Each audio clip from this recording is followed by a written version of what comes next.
Hey! I see you. Papa Shay. I'm the king of rock. There ain't none higher. Sucker MC, you call me sire. To form my kingdom, you must see fire. I won't stop rocking till I retire. Like a dog without a bone, an actor out alone. Riders on the storm. Wow. And the music was good and the music was loud.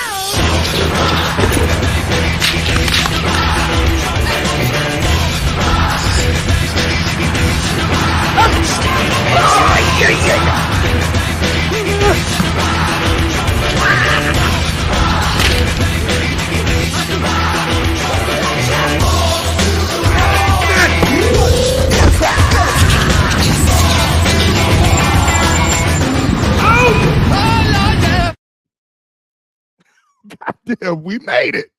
We made it. Did we not make it? I'm gonna tell you, I would say on a technical savvy level, I'm probably out of a 1 through a 10, I'm probably a 7.23. Right?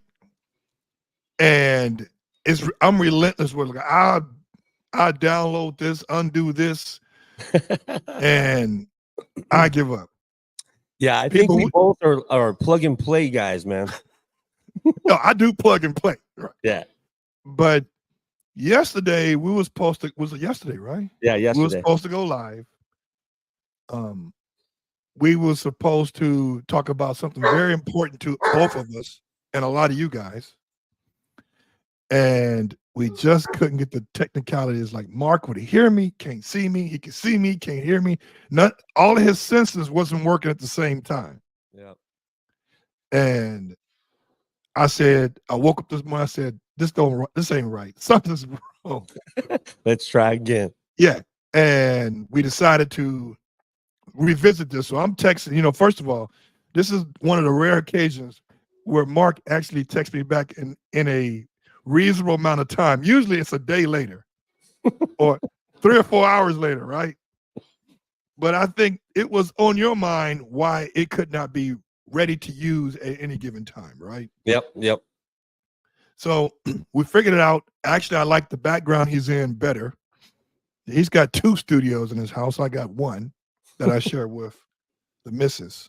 But today we're going to talk about a couple of things. One of the things that were brought to my attention from my connection out of Poland is that CDC is going to now start regulating where you cannot import animals, specifically dogs, until they're 6 months of age, and that's at August 1st, 2024. You can Google that. It'll pop right up on CDC's federal website, and they get very detailed about it. They won't really tell the reason why, but I can kind of surmise as to the reasoning behind it, and a lot of those have to do with the fact that we have imported copious amounts of dogs that came over here sick and affected some healthy dogs and animals over here. And they know that to dock up health tests, checks, health certificates to travel, the age of the dog can all be altered easily with some of the clubs over there. So now the federal government has kicked in and said you can't import until they're 6 months of age. At 6 months, the dog should have all of his immune systems running at 100% capacity, his rabies shots, right? All of his shots that he's supposed to get in all 3 phases. But here's where the problem comes in with people. The problem comes in where when you fly an animal, they generally go by weight. You got a 6-month animal, he's going to be double the weight that he would have been if he had shipped out if he was 3 months. Remember, these puppies gain approximately 8 to 10 pounds per month up until 10 months. And at 11 months, it starts going 3 pounds and 2 pounds. So if you get a dog that's at 35 pounds at 3 months, it's going to be almost 70 pounds. Man. And guess what?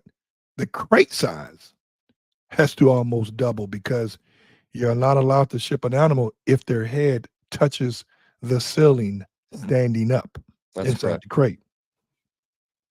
So that changes the game because now you're talking about, and I'm just going to give averages here. Most dogs, on average, unless you're getting it from this one specific breeder, I'm not going to name his name, they're running between $2,500 to $3,000. Now, that's in dollars. That's not in euro. The dollar is weak. The euro is stronger than the dollar. The pounds are stronger than the dollar. So add an extra 50 to 70 cents for every Yep. dollar you spend. Yep. Now you're looking at, if it's $3,000, now it's going to be $3,500, maybe. Convert that to pounds, you're looking at $4,100 plus your wiring fee, right? Yeah, I was gonna say because it's Europe, they have the wire fee. Yeah, that's a lot more. And here's the other thing. Here's the caveat. Shipping costs. Typically, shipping costs, I would say, $1,400 to $1,800, maybe $2,000, depending on who it is, right? And if it's only $2,000 for me, if the person who is shipping the dog has to have the dog driven 200 or 300 miles to an airport from a transport guy, right? But airline fees, $1,500 to $1,800. That's American dollars. Convert that to euros. Now, they go by the weight of the dog. So you're looking at probably almost $3,000, $2,500 and up. Yeah. And then the crate is another $100 or $200. Plus all the vaccinations, like you said, the rabies, Shit. the health cert. I mean, you got to get so many requirements to the airlines just to ship that dog. So yeah, there's a lot of things that go into it, and like you said, the price keeps on going up as that dog gains in weight. Yeah. And now, and remember, the bonding period too, Gerald. yeah, that is the utmost important. And here's the other thing people are not people not thinking about. A lot of these places in Eastern Europe don't crop ears or dog tails anymore. So now, depending on who the breeder is, they may can get the ears and tails done, and that's fine. But then how about for the places where you would have normally got them done yourself once the dog get here? Sure. I don't know a person that will crop ears at 6 months. I know a person that'll crop the tails forever. The tails it's unhealthy. It's risky for the dog, and even if you do the ears at that time, nothing's guaranteed on the ears are going to be standing up because the floppy has already set in that structure of the ear. So even if you try to post, it's going to take forever. Yeah. And now you're looking at, it's almost like when we was in COVID and when the toilet, everybody said, oh, the toilet tissue is gotta go get. So we were ordering pallets of that shit. We got brainwashed to order pallets of toilet tissue. Sure. Right? So now people who are really avid dog breeders who are breeding quality, they're going to have to hurry up and get this dog, get whatever you can get now, or understand what you're going to be dealing with after August 1st. So now I'm going to be in a position where I have my studs that I want, but now I have to start knowing that I'm going to deal with some breeders that are here in the United States, more or less, and breed with those that have lines that I'm very familiar with. Sure. You know what I'm saying? And if I decide to do the import of another dog, I have to make sure I have to understand that dog ain't gonna be here until he's 6 months. He may be a dog. He doesn't know me. So now is he gonna be fight or flight? Yeah. Because all he's gonna know is the breeder's family. Yeah. Yeah. Not And us. again, the laws always change again, you know, so we never know how long this is going to be in effect. I know there's a lot of restrictions on dog training and things like that over there in Europe. There's a lot of upcoming restrictions and you know, with parallel with the importing of with dogs. So yeah, there's a lot of stuff going on. I don't. My thing is what is the point? Because people are gonna find avenues. Yeah. You know, right now, like if you buy a dog from Russia, there some of these breeders are so connected that they can get their dog put into another club without it saying Russia. They can put it in that says Italy, Serbia, um, um, you know, Mexico, Mm-hmm. and they can avoid those. You know, but you are not going to be able to stop it now. Are they going to start telling U.S. Customs that a dog that is 3 months, oh, he's 6 months old, he's a miniature pincher? Are they going to start doing that? I mean, listen, Customs, you know, listen, the federal government, listen, this is why when I import animals, I make sure that my invoice is appropriate, because I know that even when the dog gets here, I got to pay tax on what I paid somebody else for the dog. Pay taxes here. Because remember, they always want to ask for invoice, how much you pay for the dog. They judged what they're going to tax you on what you pay for the dog. Yeah. So I'm going to put the name on it. So I know that this particular breeder was charging $75, $8,000, $8,500, and you couldn't pick the dog. He picks the dog for you based on your lifestyle, which he ain't never touched Los Angeles, California. So think about the taxes that they paid on that. Think about now, what will it cost?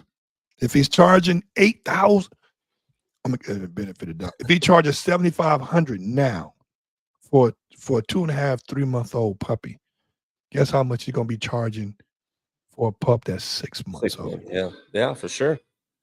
You know, that's the same thing here. You know, the longer the dog stays under a breeder's care and the breeder is actually putting the work in and the vaccinations and just everything that goes into it, you know, what do you think? That dog is still going to be the same price as you're going to get him as a puppy? No. And I'm gonna tell you something. Where it's justifiable among any things, shots, Yeah. rabies certificate. And here's where the real money comes in. That is undeniable that they're gonna have to give it up when they pick that dog up. Guess what? If the ears get cropped, you're doing the aftercare. Guess what? Breeders gonna charge for that shit. Sure.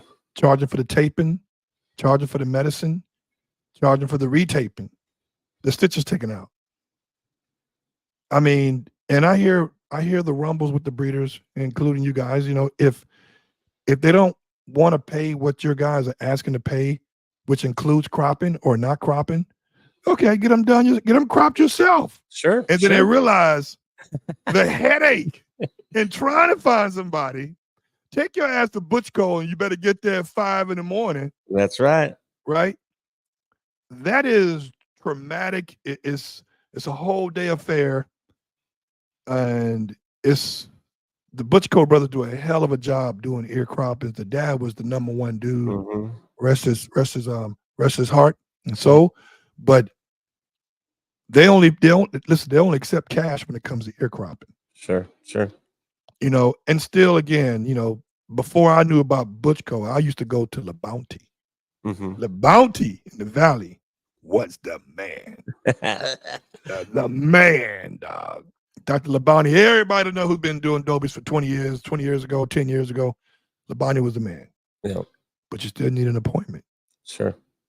So now 6 months, dog's not cropped, dog not docked. Got some problems. So what we was going to talk about is my process, and then we're going to tap on some things with Mark too. I'm importing another animal. Nothing's guaranteed. I paid the going rate. I didn't pay no $6,000 and all that crazy stuff. It was a little bit less than that. Be transparent, less than that. And it comes docked and cropped, and it happened to be the pick of the litter. Now, how I got the pick of the litter at a late rate in the game is that the original person that was supposed to get the dog, remember, this dog was going to stay in Europe. And a lot of these IDC shows now are banning the dogs, Dobermans, who are cropped and docked. And some financial issues happen in the process. So my connection, Mike, who's the guy who helped me, who found Brody, who found Alonzo, he said, "Hey, Gerald, you and Christina are Facebook friends," because I was supposed to get a dog from her 2 years ago. Royce, I called him Royce, but Oh yeah, I remember. you remember that? And, Yeah, yeah. and the reason why I didn't go down is what I hate about wiring. Because she speaks no English. I'm talking about, I speak more Spanish than she do English. Right? And one of the numbers looked like a 0 or O, or the one looked like a 7, and the money never got there. I wired it, and it got kicked back to me. And by that time, before it got kicked back, my guy Mike was like, "Jetto, why don't you wire her the money again? If the other first wire didn't come out, then you'll get the money." I was like, I said, MF, that'd be 8 goddamn grand. I'm not paying 8 grand for no damn dog. Hell no. Right? But that was because, the longer we wait, the more this dog going to cost to ship. Of The course. price of the dog never changed. Yeah. So I said, you know what? Let me look at Via Felicium, Elaine's, and she's another friend of me and Mike, and she had a litter with Casanova. The father was Zepter, and Zepter is a son of Colt. That's like, Colt is a part of the D. Pellinera, which is famous Fidel is Alonzo's daddy. So I'm familiar with Rada, who's the kennel over there for D. Pellinera. I said I go with that, and it was a good choice. Royce is a beautiful dog. A brother ended up getting Royce over here in the States, and he's working him. He looks good. He's a cute dog. Just Google in Instagram Royce the Doberman, and he's there. So I'm glad he was able to get something good from her. But during my my episode coming up in a couple of weeks, of course, there's always a 2 or 3 week delay of posting it up because he's editing other videos. We're gonna be this new video coming out is gonna be with documentary Zeke. You and Zeke should get together. He should come out to your ranch. Yeah, Zeke did something with Andrew with yes. You, so but that ain't with you. We need to do it with you. I know. Yeah. But yeah, all those dogs with Andrew were your dogs. All those dogs with Andrew were your dogs. Sure. And so we got that coming out because that was the first. Listen, Zeke was the one that put me on the map when it comes to YouTube. Yeah, Zeke. I was like, and I think it was pretty dope that I was going to be on. I'm able to return a favor, not a favor, but be able to have him as a dog talker because he has a dog, a Roddy. Of course, and I think you guys buy a lot of knowledge off each other, so that's a really good thing, Yeah, and so I'm gonna document. The boy comes in Sunday. I'm gonna video and document like a short documentary on the process of importing a dog. He's gonna Miles Myers. He's gonna meet me at the cargo place. We're gonna videotape everything. It's gonna be epic because I was coming like, what am I gonna be doing? Because I can only interview so many damn dog trainers. Sure. Yeah. It's like, this would be great for the people to realize what the hell goes on with importing an animal. Sure. So this is going to be a good experience, but I'll let you take lead. Because I know you have you have all these updates going on in your computer. I just think, you always have a vast knowledge on importing the genetics, on that side of it. For us over here, we how do I say this? We pay attention to genetics and we do the research and we do all that stuff. But the most important for us is how we raise them up. and that goes a long way. And that's why we're very transparent in our breeding program. In showing posts every single day on our puppies and things like that. And again, like you have your sayings, I have my little niche. Right. I always say the proof is in the pudding, because we can say our dogs have this and this and that, and which they do. But again, just look at our dogs, man. So I always go to that. Just look at them, because back in the day, Gerald, when I was growing up with Dobermans back in the 70s, we didn't have this knowledge. We didn't know about genetics. We didn't know anything like this. We just hope we got a reputable advice to go to a certain breeder, because a lot of them through the classifieds, remember? Oh, through the penny saver. And that's I still advertise on the pennysaver.com. Yeah. It's still a source, right? So back in the day, we didn't know all this stuff. So we always looked at, was the dog healthy? Did it come from healthy parents? And the same thing we do to look at now, but we just more in depth, right? So that's what we try to pride ourselves in basically raising the puppy from birth to the when you get them, and then it's your responsibility to take care of them from there. So we put the foundation in them, and you just have to build off that. So it goes a long way when raising a puppy as well. I think that you guys are set up as, let's say, not exactly how, but you know how people be having these bunkers built underneath the house in case. You guys are set up where you got all the good stuff, so there's no need to really outsource anything. Yeah. You see what I'm saying? Where people like me, we have to outsource because we don't have the foundation, which is quality females. You guys got them. And that's where the breeding really starts. The female. People get Americans. I'm going to say us, all of us. We get caught up in what the male looks like, what the male's doing, what the male this, the male that. And we totally forget about the female. So I'm gonna tell you how Kimbertal was able to sell tens and hundreds of thousands of Dobermans. They had two programs, one you didn't realize and the one that you did know of. This made them very successful because they were selling wolves and shit, and even Rottweilers. Wolves? Yeah, they sold. Bob sold wolves. Yeah, you can go in there. They still had some wolves. Yeah, cubs. So the one thing that made Kimbertal be so successful, especially in the mid 2000s, is that they would always buy a champion sire from either Altabello and buy their sires that were the oversized, because people don't realize when you have a Doberman, male or female, and they're going for confirmation or a ZTP, they cannot be taller than standard. Anything after that is considered oversized. Therefore, they're not qualified. Sure. Well, Bob would buy the ones that had puppy titles, okay, or IPO titles that were beyond their youth, and get them for like $6 or $7 grand. And he would post the picture of the sires of the litters, but you would never see the picture of the mom. You have to request a picture of the mom.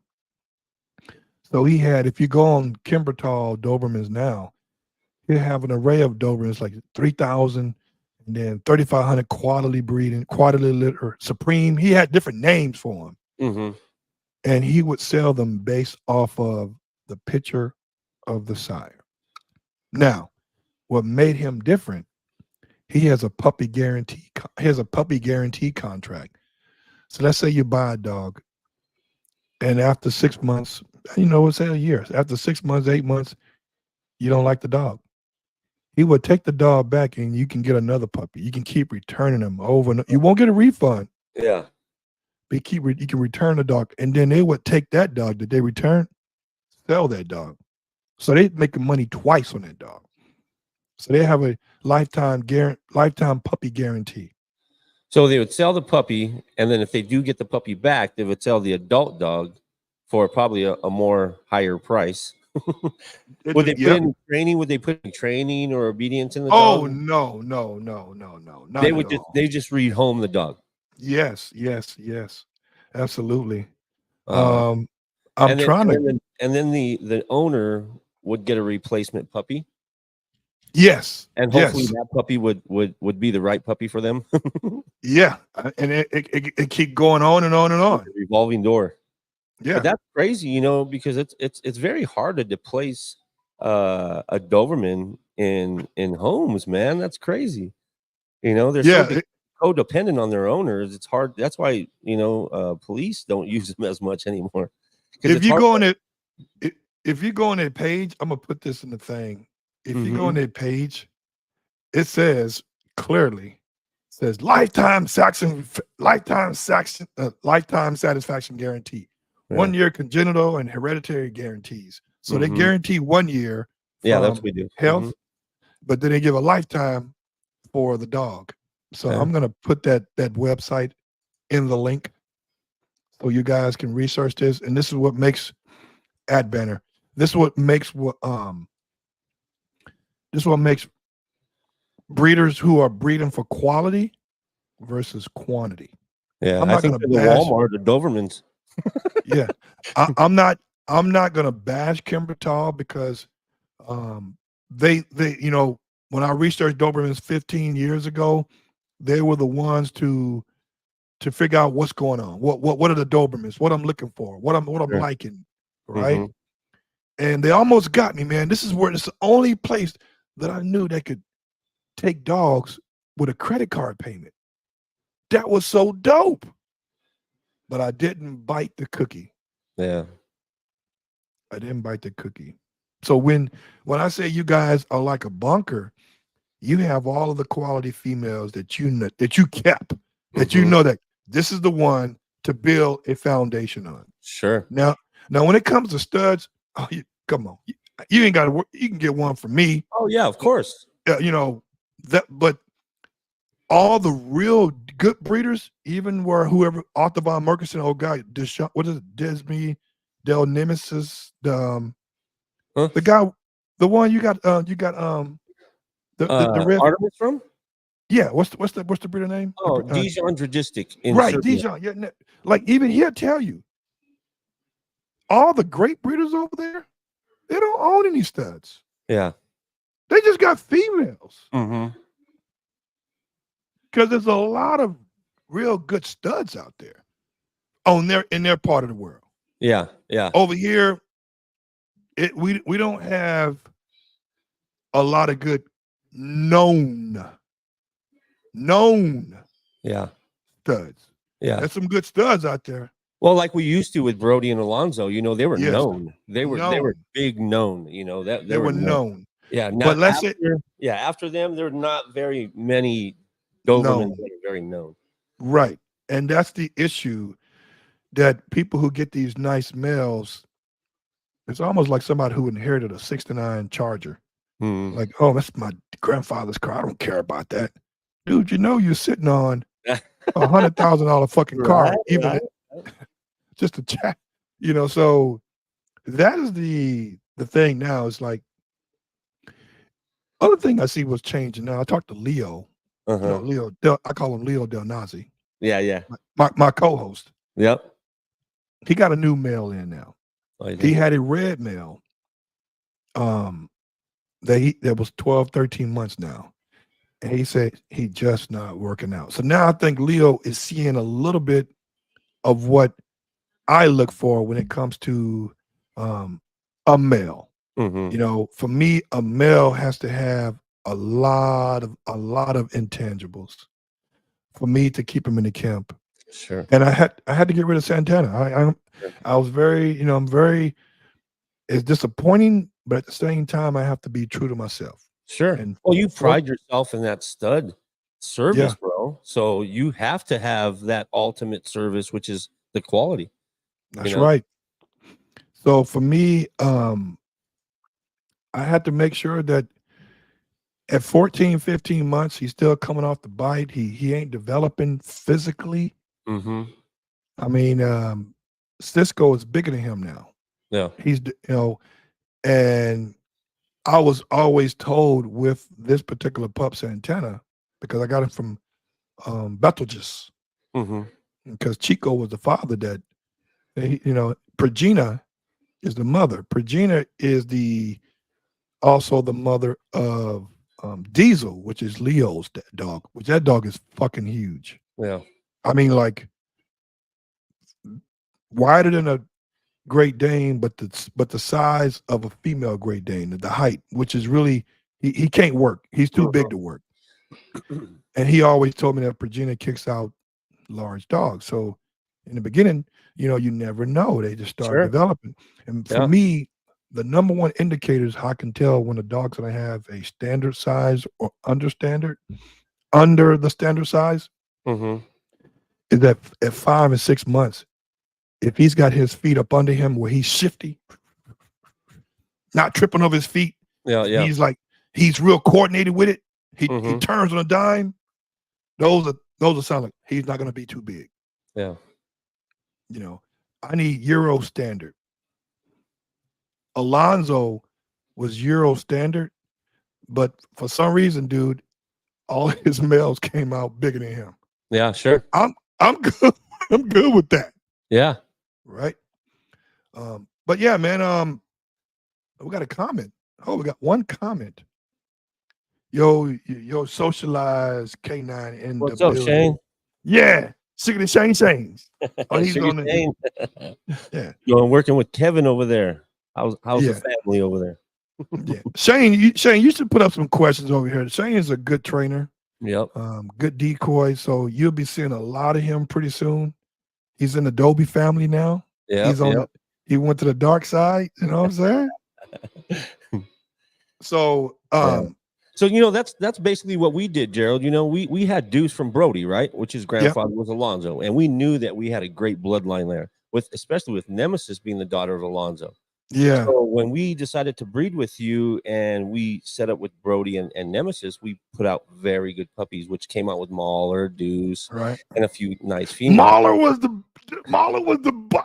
Yeah, Mahler got very popular. He was a very good looking dog. He trained with Andrew up there with High Caliber as well, so he was doing very well. But did Newton come from you guys? No, Newton came from that lady up in the Bay Area that bred Alonzo too. That lady with the two red dobies.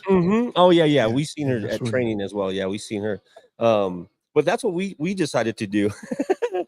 We decided to keep the same blood, but we also understand what we get out of our dogs, because we have whiskey that produces reds, right? And then we have Hero, which is Deuce's son as well, but he produces. That's a tall boy. Is that the tall one? No, the tall boy is whiskey. Right, got it. And the smaller size, which we call him the mini Polydeuces, because he's a splitting image and he's very high drive, bro. So we have the 3 studs and then we have the 3 females. But yeah, they're great dogs. We know exactly what they produce out of each one when we breed them. Our clients exactly know what we get out of them, what they look forward to. So when we do build a client list or waiting list, people, hey, when are you guys going to have a puppy for Artemis and Deuce? Right. When you're gonna have a puppy from Deuce and Cash? When you're gonna have one from because they like certain puppies or the size or the look or the drive, depending on the litter, right? So, and it's funny, like you said, Brody produced some big puppies, right? Yeah. So same thing with Hero. He's the smaller size, and which is Rain is a smaller size too, which is Sigmund's daughter. They be producing big puppies, man. I was like, man, you're 2 smaller sized dobies, but you're producing big puppies. Like right now, they're and they're like, man, they're like 6, 7, 8 pounds right now. So they're good size. So Shane, so Marjorie Harvey, I think you know this, Marjorie Harvey and Steve Harvey's wife. Oh yeah, Bruce. Yeah, Bruce. Bruce is Brody's son. And they got that, and the daughter, I think the daughter is Alonzo's daughter. I think they got the daughter from you, a guy named Ralph. Ralph. They might have changed Hispanic guy. Yeah, they might have changed the name. Some people changed the name. Well, Ralph had a daughter of Alonzo, and I bred Brody to her, and I was doing all the selling for Ralph. This is Ralph's first litter. I said, dude, just follow the program. Yeah. I'll make it happen. I get the phones ringing. No problem. Yeah. You give me 10% of whatever I sell. Sure. If you sell them for $3,000, give me $300, pay me at the back end. You know how it is. So I'm advertising everywhere. I'm advertising on Puppy Find, Next Day Pups, Recycler.com, Dogs Now, all these sites that pay.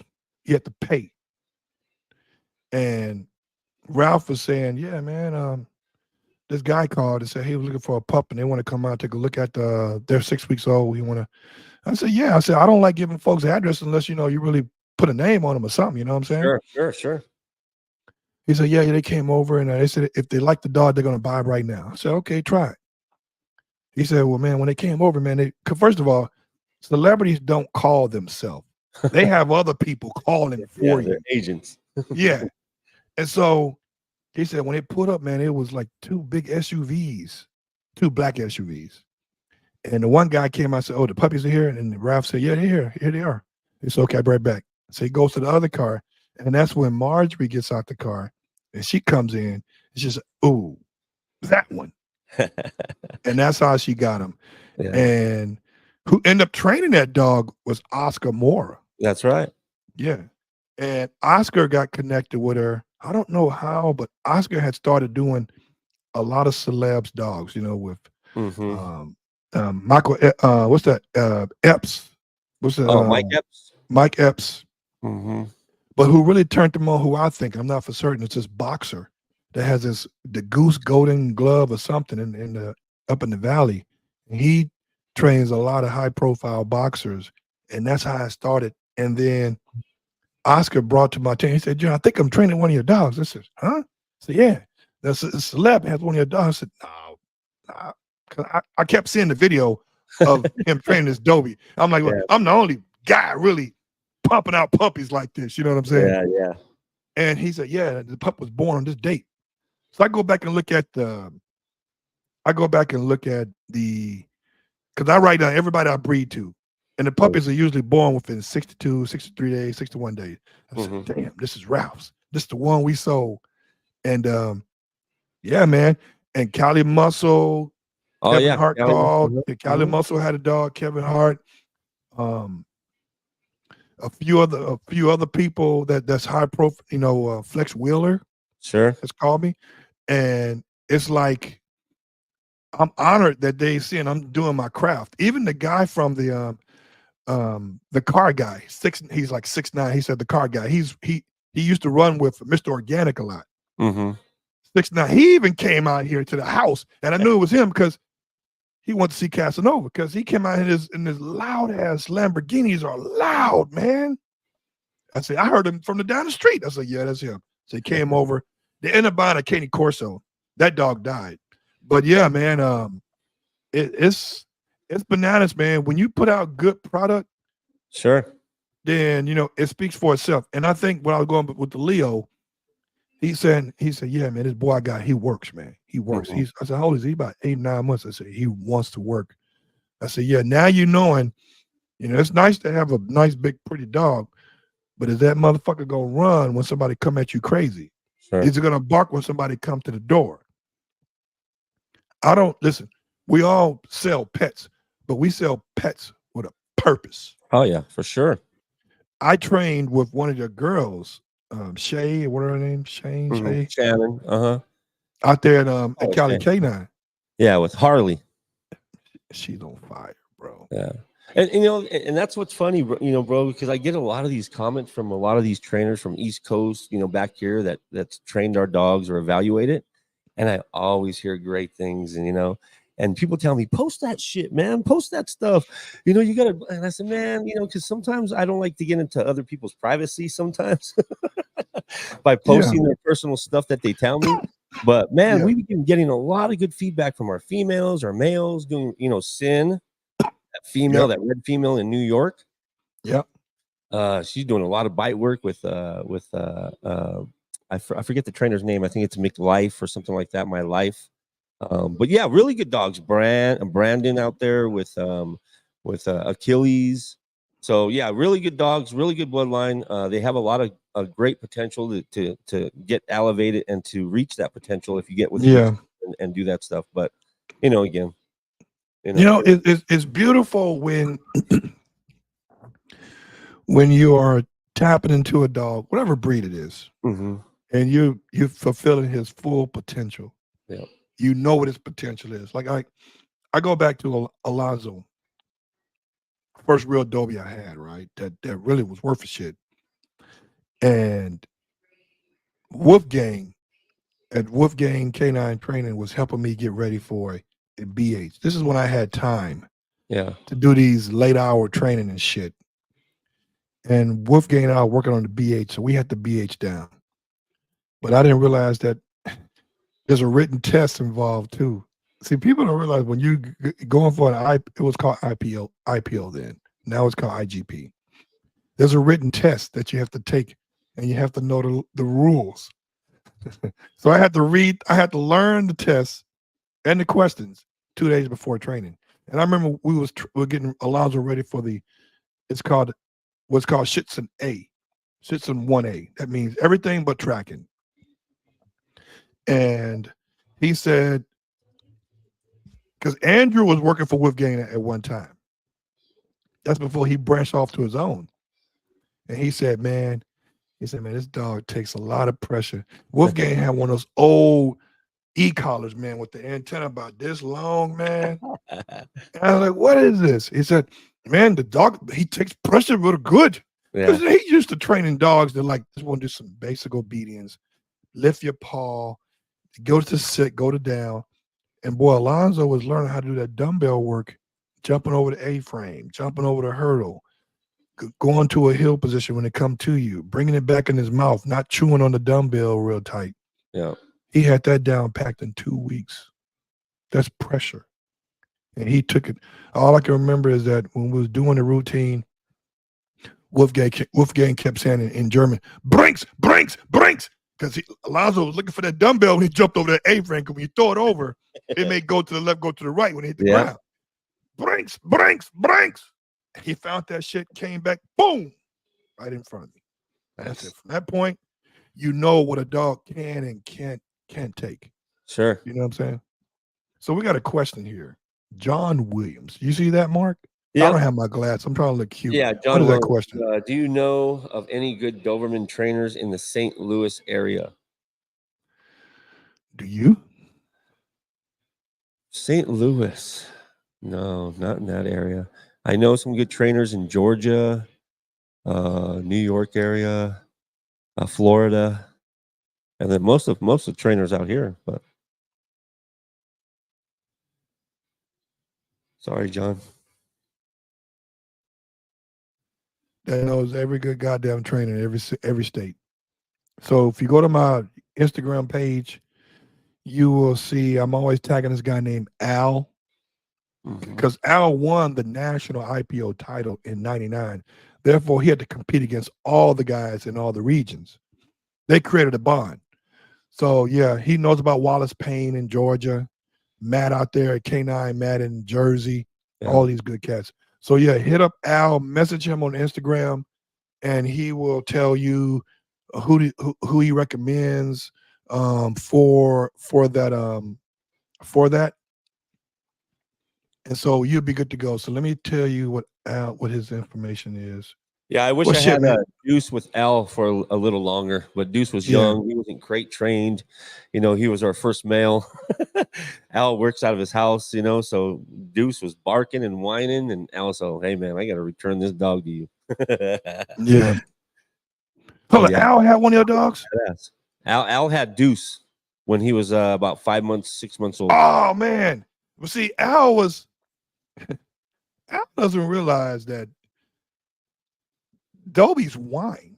Yeah. Oh, for sure. Well, his neighbor was complaining, so he said, "Nah, dude, I gotta." And I was like, "I'm sorry, I apologize." And that's when you hooked me up with Andrew, and he had property out here, so Deuce could whine all he wanted. Yeah. Al. Yeah. His neighbor was giving him a little bit of shit. But I think that's all been worked out now. That's nice, man. I would like to send one of my dogs to him. He's really good. Al's training 2 of my boys now. Yeah. One of them is here right now. I wanted him for the weekend, and that was Brutus.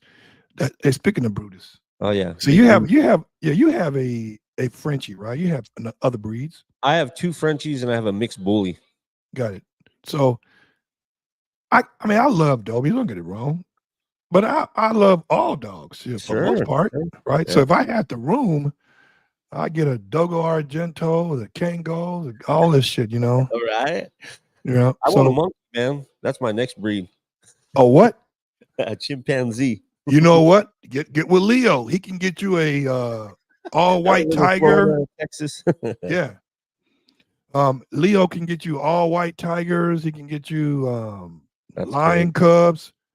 I mean, and he get you monkeys too. He even showed a picture. I mean, he helped somebody get a monkey. Yeah. Well, like you said, you love all animals. When you love all animals, you love them, man. And I think one of those primates or like a spider monkey, horses. That's my second favorite animal. I love horses. I used to So, break palominos up in Hanford. I used to oh yeah, work on a ranch when I was the young. breeding process must be. Oh, the castration on that stuff is crazy. Hey, Alpha Dog got a question or a statement. What it say? Alpha Dog. Hi guys, appreciate all the info. Much love and respect. Thank you. Just got my first female Eurodobi. Any tips on preparing her for bite work? Go ahead, Jared. Well, here's where it's a double-edged sword, and you're going to get cut on both sides. Well, as a uncertified or unseasoned trainer, I would only recommend you do prey drive work, like rag work, the ball drive, getting desensitized with distractions, taking her to Home Depot. But ball drive, rag work, any kind of obedience with food drive, any of those are going to work. But Yeah. for protection, rag work, and if you don't know how to do that, I've got some videos that I've done before. Get with a real trainer, a protection trainer, protection canine trainer, because what you don't want to do, bro, is make bad imprinting. That's It right. makes that trainer do double the work when you could have gave him a ball of wet clay. Now the clay you brought him over has some kind of form and is all hardening up. So create the bond, do a lot of, ball retrieval. That's another great way. Mhm. Ball retrieval. Teach the dog how to do a retrieval ball. Do some rag work. Yeah. And make it fun. Do it for 5-10 minutes max and let it go. You don't want to burn her out with that shit. Yeah. But like we say, Gerald, if the dog has it, the dog has it, right? So if you're getting with a good trainer that will evaluate your dog, the trainer will bring that out in the dog. But like Gerald says, the foundation has to go into it because the dog already has it. You have to get all that other variables, to make sure that the dog is well balanced before all his beast mode comes out. And I think Shane said it good right there. He has a good description of how to do it. Yeah. Yeah, a work prey drive. Shane says, get with a trainer. That's the key. Mm-hmm. A lot of people think they're trainers, man, now. You know what I'm saying? And they doing all this half-ass biting with soft sleeves. I'm like, no, the dog got to bite from the back of the mouth. Sure. And the dog is a puppy. So it's like, how much pressure can baby teeth really take an effect? Just I've learned my lesson. You don't want to imprint. You don't want to put that bad imprints. When you have a good trainer, a good trainer will educate you on this, especially when you're doing homework at home. They'll tell you, do this only. Don't do this because we want to enforce this when he comes back or she comes back and certain things like that. So again, you take them home, you do the wrong things, you can print that dog. Now you're paying double because you're spending more time with the dog at the trainer because the trainer is working double as hard, like you said. So, and the thing is too, every dog ain't gonna have what it takes. That's right. But you give the dog a better chance when you're doing the basic fundamentals of and this is the ball drive is important for me. Mm-hmm. All my dogs, all of them, I started with ball work, just throwing a tennis ball. Even with the puppy I'm getting, I'm gonna throw the ball maybe 12 feet and let him go get it. And I'm going to start running backwards and saying, good boy, good boy. Yeah. Running back, let him run towards me with the ball. You know what I'm saying? Yes. Do it 3 or 4 times, done. Right? End off on a good note. That's right. Right. And that's the things that I look at in the beginning. Mm-hmm. Let's see. Any more questions, man? We got a lot of people who just popped up, man. Yeah, Shane's so on it. that's what we try to do is, basically as the time that we have, the short time that we have our puppies, we try to desensitize them to sounds, to the surfaces, the things like that, give them the great foundation. So if a client does want to take them to get into more sport work with a good trainer, that's why the trainers like to evaluate our dogs, because with the foundation that we already put into them, it's easy to almost coach this particular dog, right? And it makes it cheaper a little bit because now you don't have to spend that time doing coursework in first grade when you already did first grade work already. That's right. Right? Yeah. Dog already know how to read. Yeah, let me ask you this on your perspective on this, especially straight out of the gate with when a client gets a puppy for the first time, or they've already had a working dog. Do you suggest them board and training right from the get-go, or do you suggest doing private or group lessons for like 3-4 months until they get into more advanced knowledge or educating into the sport where they can actually do a board and train? Because a lot of times I always tell them don't board and train in the beginning, because that first 2-3 months when you're boarding, that's crucial for that bonding period for yourself, right?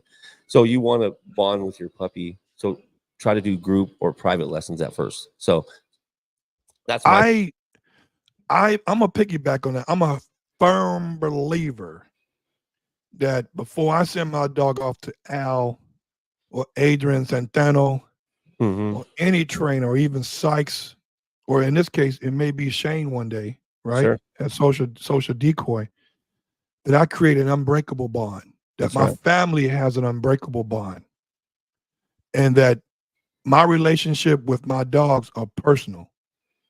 Their relationship with the trainer is business. That's right.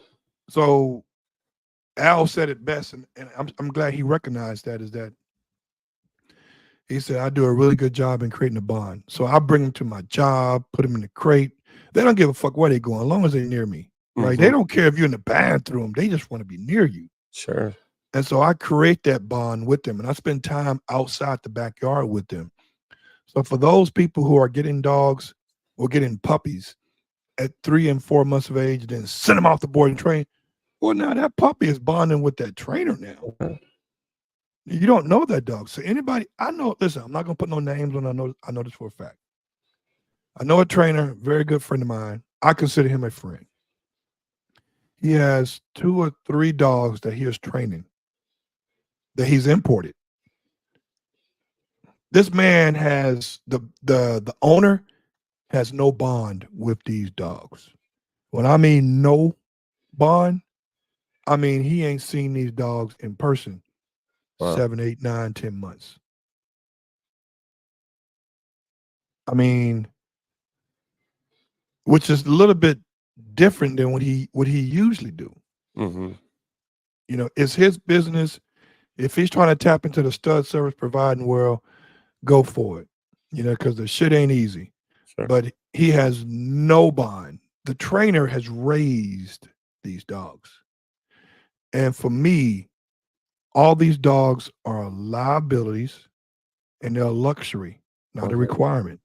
So with that being said, is that I don't know how the dog's going to react or respond or do in public with other people, because I haven't created that bond. Now, my bond is so tight, so strong. It was so strong. Well, my bond is so strong with all my dogs. Like when they were getting titled and I was no longer in the competition field, Al would tell me, don't fucking come to the field. Yeah. They smell go down the street at the gas station. We'll text you when we're done. Because if Brody know that I was at the field, he would say, I don't give a shit about this trial. This is just practice. I'm going to see my dad. Yeah. Straight out. You'll be out, right? Yeah. He said, even if you pull up and he don't see you, if he smells you, it's a wrap. Yeah. So I've never been able to see none of my dogs in competition during trial. I was always like down the street waiting anxiously on the results. and then I will show up after the fact. So what is this? What did Muhammad say? Muhammad, same for our search and rescue dogs. They go home with the handler. No, I put on the screen. Oh, I don't pike. I don't pike board and I don't know what pike board and train. Pike board and train. Obedience Yeah, and protection training. obedience and protection training should be done by ourselves. The first bond is the strongest bond. That's 100% on that one. Mm-hmm. Now, I do board and train now because of my job. Oh, sure. Yeah. You know, I don't have the luxury of having one mortgage now. Yeah. I got several mortgages. Mm-hmm. I got several people who are dependent on me to perform so they can pay their rent. So I had to prioritize. I have a 10-year-old. Sure. You know, I have a wife now. I have other responsibilities that are more important than training a dog. Therefore, I must do board and train if I want that dog to be where he needs to be at a certain point in his life.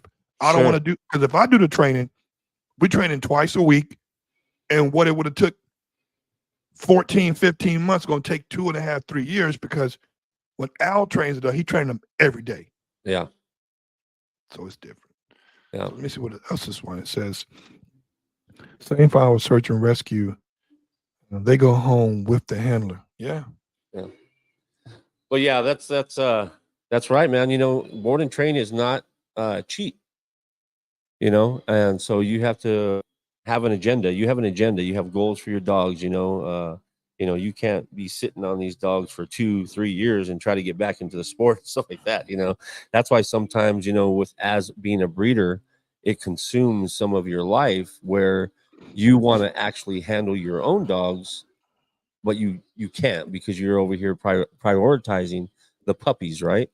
So in order to produce a good quality product with which is our puppies, you have to put that work in, that discipline, that structure, and sometimes that takes away from your other dogs. So board and train is a source, you know, to send your dogs off to get trained with very reputable trainers that we trust with our dogs.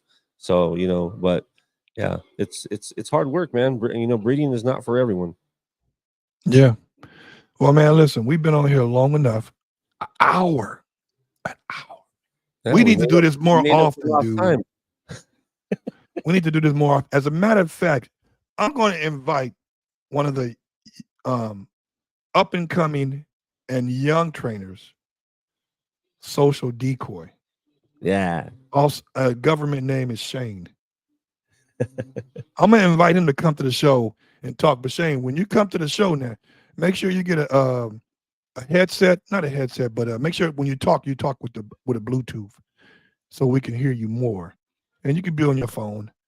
But you know, let's set up somewhere where all three of us talk about it. Because you know, I have never called myself a trainer. Yeah.